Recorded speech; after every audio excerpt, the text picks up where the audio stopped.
अध्याय 2। वह ज्ञान जो मेरे साथ आया था। चौक के बीच में काले रंग की सुंदर चुड़ैल पूरी तरह से जलकर राख हो गई थी। हालांकि उसकी उन्मत्त हंसी और शाप अभी भी वहां मौजूद थे। बहुत से लोग डर के मारे कांप गए और चारों ओर देखा, फिर वे बिशप के पीछे गिरजाघर में गए जहां उन्होंने प्रार्थना करना और अपने पापों को स्वीकार करना शुरू किया। लुसियन को लगा जैसे चौक में अभी भी धधकती तेज रोशनी मौजूद है। वह अभी भी उस पवित्र और प्रभावशाली शक्ति को महसूस कर सकता था जिसमें प्रकाश निहित था।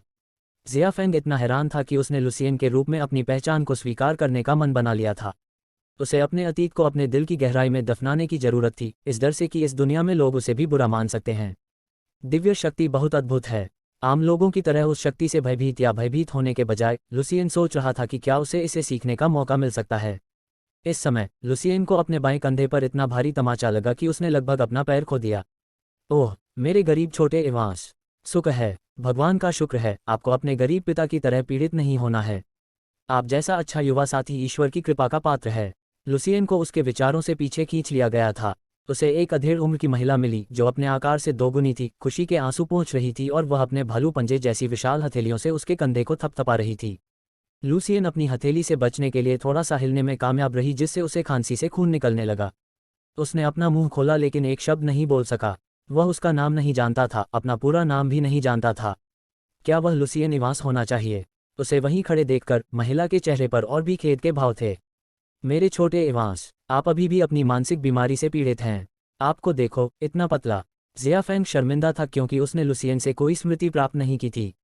वह लोगों को यह बताने से भी डरता था कि वह असली लुसियन नहीं था। एक निश्चित दृष्टिकोण से, हाँ, लुसियन का शरीर अब वास्तव में किसी और के द्वारा कब्जा किया जा रहा था। सौभाग्य से अधेड़ उम्र की महिला के पास खड़े एक अधेड़ व्यक्ति ने उसे रोक लिया। एलिसा, छोटे इवांस से ज्यादा बात मत करो। वह अभी ठीक हुआ है। वह अभी थका हुआ महसूस कर रहा होगा। इवन, अपनी माँ की मदद करो और चलो घर चलते हैं। गोरा बालों वाला आदमी थोड़ा पतला था और उसकी पीठ थोड़ी आगे की ओर झुकी हुई थी। लेकिन लुसियन अभी भी बता सकता था कि वह अपने छोटे दिनों में एक अच्छा दिखने वाला लड़का था। लुसियन के लिए वह आदमी एक फरिश्ते की तरह था जिसने उसे इस कठिन परिस्थिति से बचाया।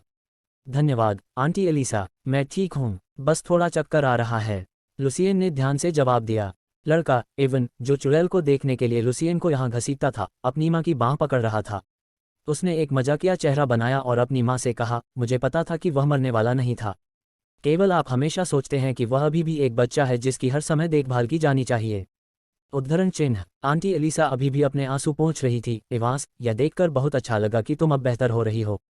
वह इस लायक थी, वह शापित शातिर चुड़ैल। उद्धरण चिन्ह। चलते चलते वह सकुचाती रही। जब वह आपके घर के करीब गई तो वह कितनी सुंदर और अच्छी लग रही थी।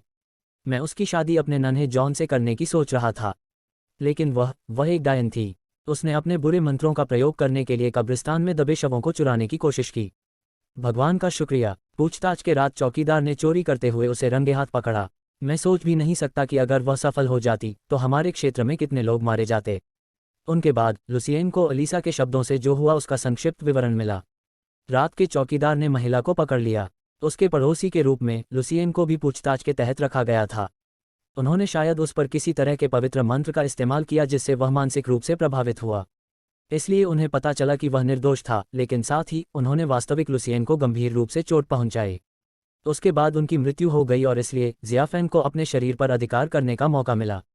उस आदमी ने देखा कि लुसियन पूरे रास्ते चुप रहा। उसने लुसियन के कंधे पर थपथपाया, उसे धीमी आवाज में दिलासा दिया, वह ऐसी ही है, बस उसकी उपेक्षा करें। उद्धरण चिन्ह। लुसियन ने सिर हिलाया। उस आदमी ने पीछे से एलिसा को देखा और आह भरी। एलिसा, वह अतीत में इतनी सुखद और सुंदर लड़की थी, लेकिन जॉन को जन्म देने के बाद वह राक्षस द्वारा नियंत्रित की जा रही थी। हमारी शादी के बमुश्किल 1 साल बाद वो ऐसी हो गई। उसने भावनात्मक रूप से फिर से आह भरी। वह थोड़ा रुका और कहा, हालांकि मैं अब उसके लिए एक अच्छी तरह से मेल खाने वाला प्रतिद्वंद्वी नहीं हूँ। लुसियन अभी भी अपने व्यापक मिजाज से पीड़ित था। उसने जबरदस्ती मुस्कुरा दी और कुछ नहीं कहा। वह अभी तक उस आदमी का नाम नहीं जानता था। किसी तरह एलिसा ने अपने पति की शिकायत सुनी। उसने तिरस्कार का एक झोंका वापस फेंक दिया। जोएल, बार्ट, तुम जो कभी जोश और रोमांस से भरे हुए थे, वह युवा जो संगीत के अपने सपने को पूरा करने के लिए यहाँ आया था, अब एक अपरिवर्तनीय शराबी है। जोएल अजीब तरह से मुस्कुराया। आल्टो भजन का शहर है। अपने सपनों को साकार करने के लिए अनगिनत युवा शहर का रुख कर रहे हैं, लेकिन उनमें से कितने कभी सफल होते हैं? वैसे एलिसा, जब से जॉन ने काम करना शुरू किया है तब से मैंने शराब पीना छोड़ दिया है। आंटी एलिसा ने पीछे मुड़कर देखा और उसकी तरफ देखा। Thanks God. आप समझते हैं कि हमने अपनी सारी आशा जॉन और एवन पर रख दी है। जॉन एक अच्छा लड़का है। उन्होंने बहुत मेहनत की और सर नाइट वेन ने उन्हें अपने वर्ग के रूप में चुना। यदि जॉन अपने रक्त में आशीर्वाद को जगाने और ग्रैंड ड्यूक द्वारा नाइट की उपाधि प्राप्त करने का प्रबंधन कर सकता है, तो हमारा पुत्र प्रभु हो सकता है। एक सम्मानजनक बड़प्पन। उद्धरण चिन्ह। जोएल अपनी पत्नी की कड़ी निगाहों के नीचे थोड़ा काम गया कि बस उसी समय लुसियन के बारे में सोचा। Oh, I am so sorry little Evans. Alisa ने खुद को रोका और मदद के लिए जोएल की ओर देखा। मेरा मतलब यह नहीं था। आप भी प्रतिभाशाली हैं। जब आप छोटे थे तब आपको और प्रशिक्षण की आवश्यकता थी, लेकिन माफी ने वास्तव में स्थिति में मदद नहीं की। जोएल जोर से हंसा और लुसियन के कंधे को फिर से थपथपाया। वह ठीक है, हमारा लुसियन वह व्यक्ति है जो संगीतकार बनने के मेरे सपने को आगे बढ़ाने वाला है। लुसियन वास्तव में उन पर ध्यान नहीं दे रहा था। उसने आधे अधूरे मन से हंसते हुए कहा, हाँ, मैं संगीतकार बनना चाहता हूँ। लुसियन को हंसते हुए देखकर अलीसा ने राहत महसूस की और फिर से उसे परेशान करना जारी रखा, जिससे वास्तव में लुसियन को शहर के बारे में और जानने में मदद मिली। आल्टो शहर एक बड़ा और समृद्ध शहर था जो डार्क माउंटेन रेंज के करीब स्थित था। इसने भजन के शहर के रूप में प्रतिष्ठा का आनंद लिया और अवसरों से भरा था। इस क्षेत्र का नाम एड्रोन रखा गया, जो कि वह स्थान था जहां आल्टो के सबसे गरीब लोग एकत्रित होते थे। इसके अलावा पिछले कुछ दिनों से बीमारी के कारण अनुपस्थित रहने के कारण लुसियन पहले ही बाजार में कुली के रूप में अपनी नौकरी खो चुका था। थोड़ी देर बाद वे चारों लुसियन के घर के सामने आ गए। एलिसा ने लुसियन को रात के खाने के लिए आमंत्रित किया, लेकिन उसने विनम्रता से उसे मना कर दिया। धन्यवाद आंटी एलिसा, लेकिन मुझे कुछ और आराम की ज़रूरत है। जाने से पहले लिटिल इवन लुसियन के करीब गया और उत्सुकता से पूछा, लुसियन, आपने संगीतकार बनने का फैसला कब किया? आपने मुझे इसके बारे में पहले कभी नहीं बताया। 5 मिनट पहले, लुसियन ने भावुकता से उत्तर दिया। ओह, देखें, मैंने प्रशंसा से सिर हिलाया। अपनी झोंपड़ी में जाने के बाद लुसियन ने दरवाजा अंदर से बंद कर लिया। वह अनजाने में वहीं बैठ गया और अपना सिर उसकी कोहनी में गहराई तक दबा लिया। कोई मजाक नहीं, मैं एक अलग दुनिया में हूँ। एक पागल दुनिया जहाँ जादू वास्तव में मौजूद है। इस दुनिया में वे लोगों को जिंदा जलाते हैं, फांसी के साथ। उद्धरण चिन्ह। लुसियन की मजबूत भावनाएं आखिरकार फूट पड़ीं। वह हैरान और डरा हुआ था। जियाफेंग एक तरह से शर्मीला था और वास्तव में उसे अपनी दुनिया में अनुभव नहीं था। पहले वह अक्सर कठिन परिस्थितियों का सामना करते हुए घबराता था, लेकिन इस बार जियाफेंग खुद भी हैरान था कि वह अब तक कैसे शांत रहने में कामयाब रहा। मुश्किलें ही इंसान को मजबूत बनाती हैं। समय बीता और रात आई। लुसियन ने आखिरकार खुद को शांत कर लिया, चूंकि उसने इस समयावधि में जीने का फैसला किया था। इसलिए अब उसे घबराना नहीं चाहिए, चिंता नहीं करनी चाहिए या बिल्कुल भी नहीं डरना चाहिए। उसे अपने भविष्य के लिए सावधानीपूर्वक योजना बनानी चाहिए। अगर वह इस बार फिर से मर गया तो उसे पूरा यकीन था कि यह हमेशा के लिए रहेगा। उसने अपने माता पिता और दोस्तों की चिंता करने से खुद को रोक लिया। जब वह आगे क्या करने की योजना बना रहा था तो उसे भूख लगी।